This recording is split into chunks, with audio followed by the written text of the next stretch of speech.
Welcome back, and a huge shout out to Fever 333 for providing the track Animal off their album Strength in Numbers as one of our theme songs for the Mortal Kombat Pro competition stop here at Celtic Throwdown 2019. Welcome back, my friends. You are joined by us on the desk once more. I am Mustard, joined as always by my partner in crime, Ketchup, and we have quite the stacked block to get underway. I feel like stacked block is how you could explain a lot of these pools. I almost didn't say it, because as I was saying it, I'm like, hang on a minute.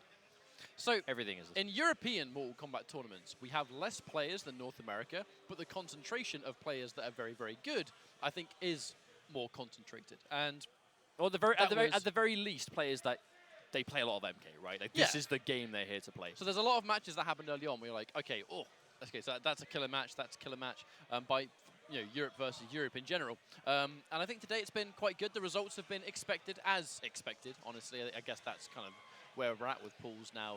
Well, if this is the pool block that I anticipate, 3 p.m. according to this is, I believe there are... Well, Pool C should be beginning. So Pool C1, C2, and C3. The players that we can have Boki, Derpy.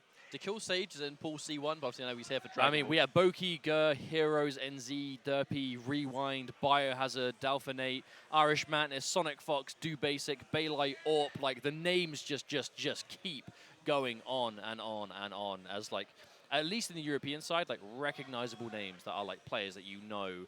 Again, they're serious MK guys, like, results-wise. Again, for the most part, mostly it's the Americans that are seeded in the pools because they have pro competition points. That's the way it has to go. But then you've got players like Boki, who of course got top 8 at Vienality. Players like Irish Mantis, who didn't have a great showing in Vienna, but has kind of historically been a player to watch in the European region. So we have a nice combination of familiar faces, some new up-and-coming players. Like, for example, Orp, who is taking to the stage right now, is one of the younger players from the UK, travelling from Scotland for this, as always, with the Scottish folk. We have Euphemism in attendance as well. I don't believe Nausea is here.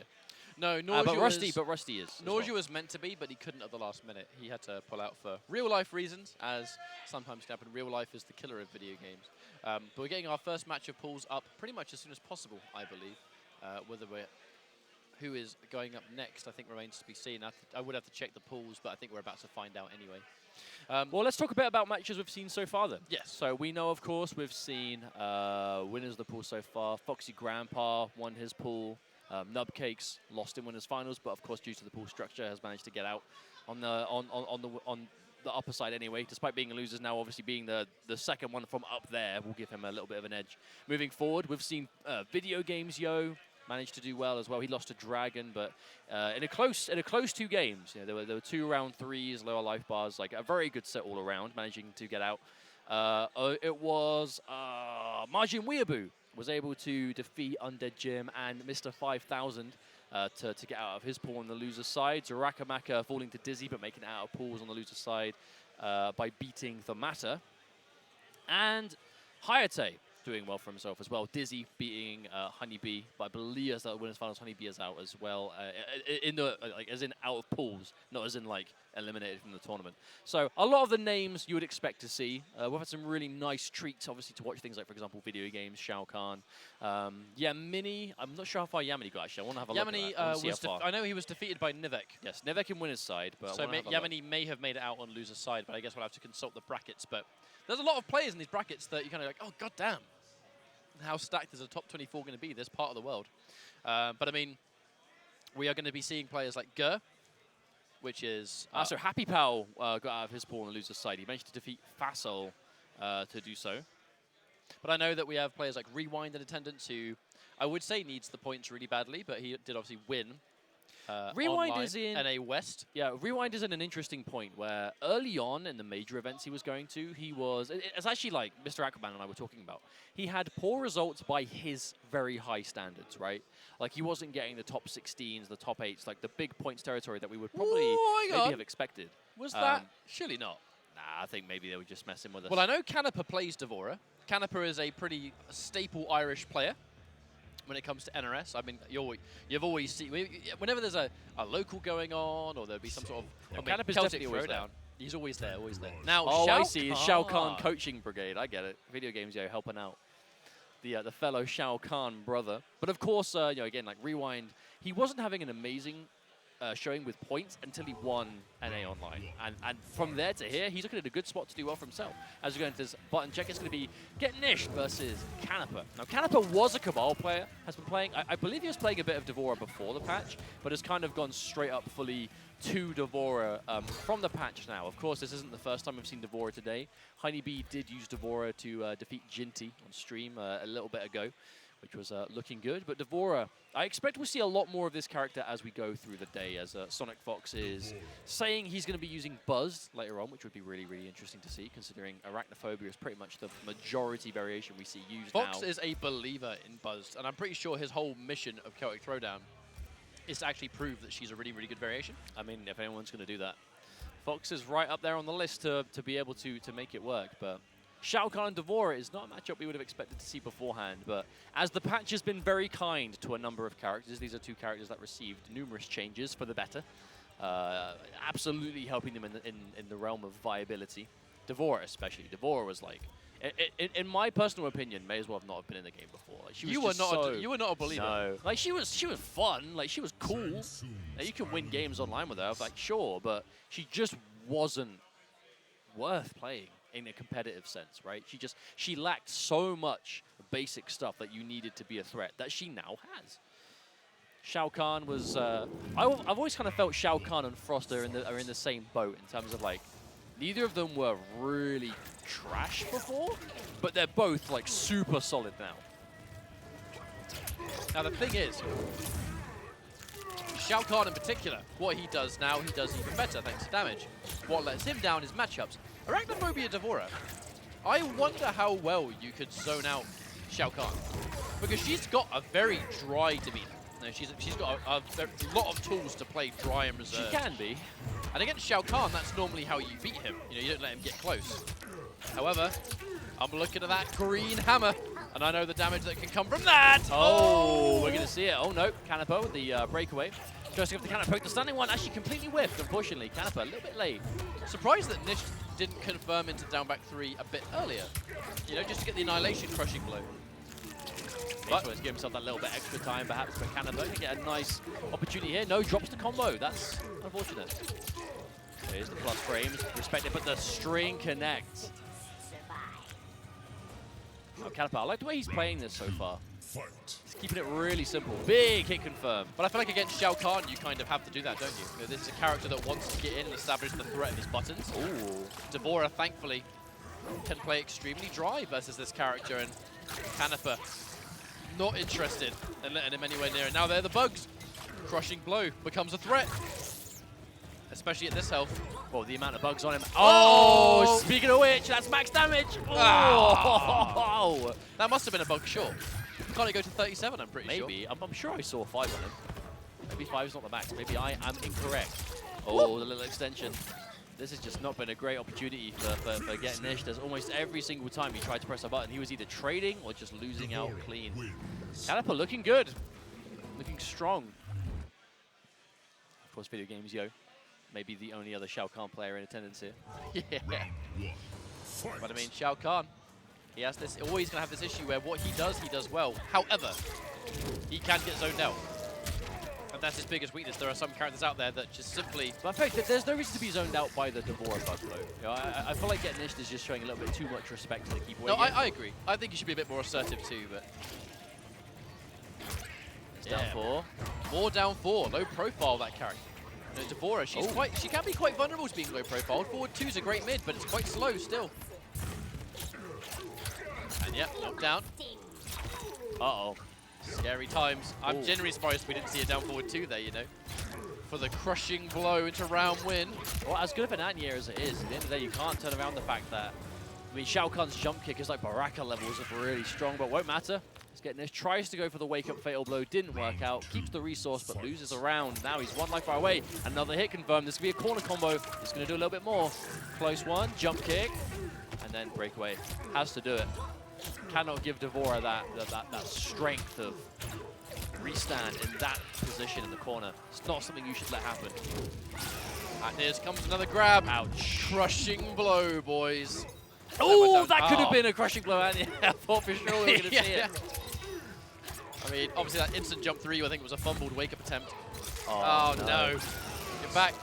One hit at a time. This is just slipping away. And there it is. The slowest projectile in the world is going to trade with the second slowest projectile in the world. Canepa looking really strong there. A very, very swift 2-0. As far as I'm aware, Canepa has always kind of used Devora, but it's now that she's a lot better, he's kind of, you know, hit the ground running in essence. I think a lot of people are in that boat, right, where many players kind of dabbled in numerous characters over time, but you know, if you really liked some of those characters that were widely regarded to be on the lower end of things before the patch, you know, there's no real getting around the fact that universally many, you know, the vast majority of players considered Devora, Kotal Khan, Collector, you know, Kano, these characters that were widely regarded and unanimously kind of like, yeah, they're just a little bit weak. There's not a lot for them compared to a lot of the competition character-wise, right, when it comes to tournaments. And almost every one of those characters received a generous amount of love in the patch. And I firmly believe that Devora is one of the characters that has truly been put in a really good spot.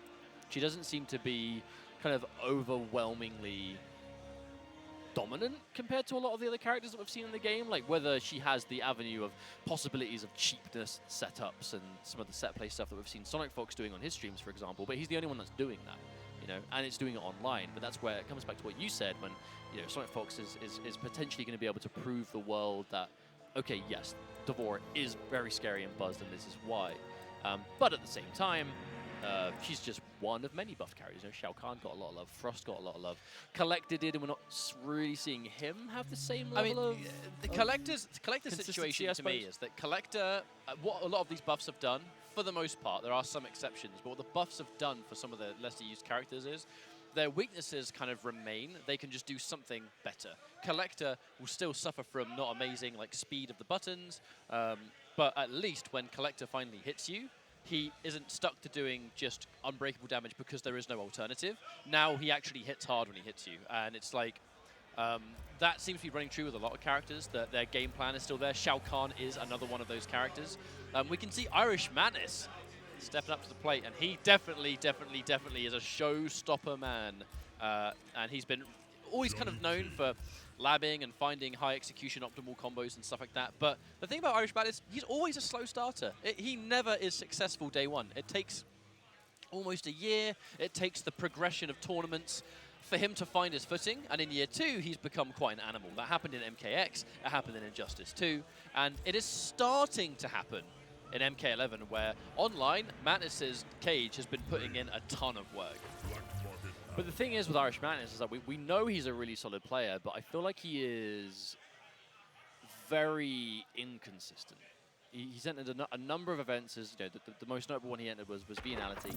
It was not a great showing for him. But by his normal standards that we know what he's capable of, it just didn't really work out for him, right? And he'll be the first one to tell you that. He knows the mistakes he made. He knows he didn't play his normal self. And I really hope that, especially now, we're at Celtic Throwdown, and it's Irish Madness. You know, we're here in his hometown. You know, he's got as much of the hometown advantage as you would expect to have at an event like this. You know, he's seeming confident. This is his first tournament, first game of the tournament, I should say, as he is against. Hang on, I actually have the Smash G up here right now. I can beat the graphics to the punch. He's against the Skull Pumper, but this is a pool that has Rewind and Bio are, of course, the top 2 seeds. Scare Tactics. Fabs is an online player that I've seen around in various streams. He's quite strong by himself. Ganondorf. We have Zorro from Birmingham and Dalfinate. That's a hard pool, man. I mean, aren't they all? That is a very, very, very tricky pool. And Dalfinate actually, I believe, using Raiden as well. So we'll see if this pool has 2 Raidens in it. How about that? Maybe the only 2 Raidens in the tournament? Oh, okay. Oh, that's a risky way to start things for sure. One of the universal pieces of almost like a day 1 Raiden knowledge, that Storm Cell duckable on the final hit, and he's basically, it's a high, right? So crushing blows on highs. Mid-high, and there's nothing Raiden can do about it. Ooh, Madness thing maybe moving a little bit too early. Too eager to get the big crushing blow combo, man. Seems like it. Clipped. But no amplify, unfortunately, so Madness. Now this is a full-speed game. Oh! half expecting that forward four to be special cancelled into something, honestly. But that's the thing, right? When a Raiden player is willing to do exactly that and go for the Storm Cell every time, the second you block something and they don't Storm Cell, it was something that was probably punishable that you should have punished without it, right? It's almost like it's very risky, but there is an element to making certain other things safe because of it, right? Because if they start expecting it every time, then maybe they're not ready to punish things that aren't Storm Cells. Regardless, Irish Madness is going to take the first life bar anyway. Bit of a spaghetti first round, but right. First games of the day, right? I'm not sure what Skull Pumper was trying to do with the walk forward, but again, another Storm Cell. Full combo now. Ah, there's the whip again. Madness should have got, technically, 4 of those. Oh, God. Let me take your photo before I finish you off. It would be quite a funny little Easter egg to me if, like... He had an outro that was a photo he took. Yeah. And it was depending on the last photo. It would be really funny to me if he had some kind of picture that would roll out, and it was the last picture he took of the camera. Oh dear. Yeah, that's if you're listening in the realm, you're yeah, welcome yeah. to If the you're great listening, idea. that's an unofficial pitch from Ketchup and Mustard. Now here we go. Do we see a change? No holds barred, Sonya. I'm sure he was probably just like hovering over it, just thinking. Even though we still see Ringmaster, there is a certain argument to be made that no holds barred does have a bit more of a place now, as it has that jump kick. You know, the launching capability with the air grab, amplify, like it definitely has some arguments to be used. However, Ringmaster is still Ringmaster, right? It's still one of the best zoners in the game by far. But Irish Madness, will he mind? Honestly, that was a very dominant game, and right now, Skull Pumper, the biggest problem he's had is almost every time he has got Irish Madness blocking something, he's just done something unsafe. You know? Be it Storm Cell with Raiden, be it finishing the unsafe string with Sonya. If you get an opportunity to be offensive and you turn your offense into something punishable every single time, your opponent will not only have no fear, they're going to want to give you the opportunity to press buttons, because they're just going to want you to just, you know, theoretically hang yourself before you don't even have to open your opponent up because they're doing it for you. Skull Pumper's having a bit of a hard time with those advancing lows there with Cage. Done a bit of damage though, but nowhere near enough to mount a comeback just yet. He has got the fatal blow. We know Sonya has one of the stronger ones in the game. Will it make a difference here? Oh, finishes the whole thing. Exactly what I was saying before. Irish Madness, nothing to fear there. Oh, and there it is, the punish on the wake-up roll. Irish Madness is looking good. Not bad. This is a round 1 pools game in this pool C2. Irish Madness looking good from the get-go. Oh. I really honestly would love to see more aggressive keep away from Skull Pumper. I feel like he's got this really good projectile in his back, and he's just not really using it too much. Advancing down 3 and the down 4. Low pokes, Cage. Always had these really irritating low pokes. Uh-oh, that's a launch. Oh, no. Oh, and there's a punish, but no bar to amplify anything. Just takes the knockdown. So I think this is the Irish Madness style, right? Johnny Cage has the capability to be explosive, get a lot of damage, but the Irish Madness style of Cage is very slow. He likes really playing around the neutral. Very fireball heavy. Oh, there's the low. I like how Skull Pumper is at least beginning to mix up the low, right? He's committing to the event a few times. Gets a fatal blow. Okay, hang on a minute. This might not be over. Okay, he's beginning to mix it up at least. He's not just committing to the unsafe overhead. But we look at some blows now. We have to look at the situation that's going to come from this now. Madness, he's going to have a cancel available. And, uh-oh. That's bad news. Bad news! Oh, dear. Could have just... Why didn't he kill him? I don't know why. He had like 100 ways to kill him. That was a bit of a, I don't know. I almost wonder if Madness was on some degree of autopilot there at the end. Like maybe he just assumed he had the bar. Maybe just assumed he had the offensive bar. Maybe. I thought maybe he could have just gone into fatal blow. But regardless, what we think doesn't matter, as the result is Irish Madness taking it 2-0 with that Johnny Cage, making the change to Showstopper, as was just to be expected. Unfortunately, there were some characters in the patch that this kind of happened, where... So generally speaking, in the patch, a number of characters in the game had one variation and seemingly one variation only, because the second variation just didn't do anything for them, right? Arachnophobia seemed to be pretty pointless. Seeing Double, Noob Cybot, Totemic Kotal Khan, the list goes on. A lot of these characters had a variation that was just not really worth playing. And a lot of those variations got buffed, like Dirtbag got buffed, Totemic got a lot of buffs, Seeing Double, of course. But for a specific few characters, the buffed variation has pretty much seemingly kind of just flipped the problem and reversed it, where the buffed variation is now the one that you see. Because, again, we have to remember, it's way too early to say that one variation is completely not worth picking now because the other one got buffed. The patch is only a couple of weeks old, so there's still chances for that to not be the case. But, for example, Noob Cybot, you only really seeing double now. Johnny Cage is pretty much exclusively showstopper. I'd kind of disagree with in the Noob Cybot sense that there are some matchups where... That's more just echoing kind of like community opinion, I mean, right? if there's a matchup where the low slide doesn't really bring as much to the table, then I think just the sheer damage output of Dark Sabbath is definitely has a place in the game. But that's the thing, right? Like, even if a character has a variation that, you know, on paper does a lot better than the other one, if there's at least something that, like, brings it ahead, like, for example, Noob Cybot, right? Variation, you know, Dark Sabbath does have massive damage everywhere on screen, whereas the other one doesn't. It has big damage in the corner and big damage projectiles, but it's not quite the same thing. Whereas, I guess, arguably for Johnny Cage, right, if you're going to go for the restand and that punch, you can just go for camera and then 4-2-1, which gives you out as much advantage. You get the same kind of hit confirms, a bit more damage across the board. Like, there are definitely arguments for it, but that's a story for another day. As we have Justin, Xavier, and Zoom taken to the stage. Justin Xavier, of course, the lead tournament organizer of Versus Fighting. Shout outs to this man for his continued efforts and support, of course, him and the Electronic Dojo team for all that they do to make Versus Fighting happen. A very cool tournament in the UK. And nice to see that the organizers, again, there were so many of the Celtic Throwdown guys at Versus Fighting supporting, as there are Versus Fighting guys here supporting, right? It's a big kind of like TO family in the UK. Everyone supports each other. If you can return the favor in any capacity, it's always going to be good. And I completely didn't realize we have another Raiden because Justin Xavier, although he started... I thought he went to Jade. He started playing Katana, messed around with Jade a little bit, but actually has found his footing with Raiden as well. That's interesting. That means there are 3 Raidens in this pool, Mustard. I've not seen Justin play since Reflect, so it's been a fair old time. But Raiden is one of the drier characters in the game. I think the names may be wrong. I do believe Justin Xavier does not play Liu Kang. Yeah, the way they're sitting on stage is Justin player 2, so that would make sense as well with the character knowledge. But regardless, yeah, there we go. Thanks very much, my friends. Ooh, big call out. That one was for the homies. It's Thunder Wave as well. And wow, that was a call out. Oh, he's slightly delayed. I actually think Justin may not have been 100% sure what he wanted to do on Wake Up. Just ate a 1-2 for it. Now meaty down 3. Oh, wow. I think Justin is not really enforcing Oki here at all, and he's paying the price for it. I kind of feel like that should have been his round, Mustard. It definitely escaped him quite quickly. He's just not really respecting the advantage of Zoom right now. I'm not sure if he's just expecting a throw, but... Oh, there we go. Big teleport. Launch. Oh, okay. Sweet combo. Going to do just over the 300 mark. Oh, Justin's having some really well-placed down twos right now. He's yet to get punished for whipping them all on block.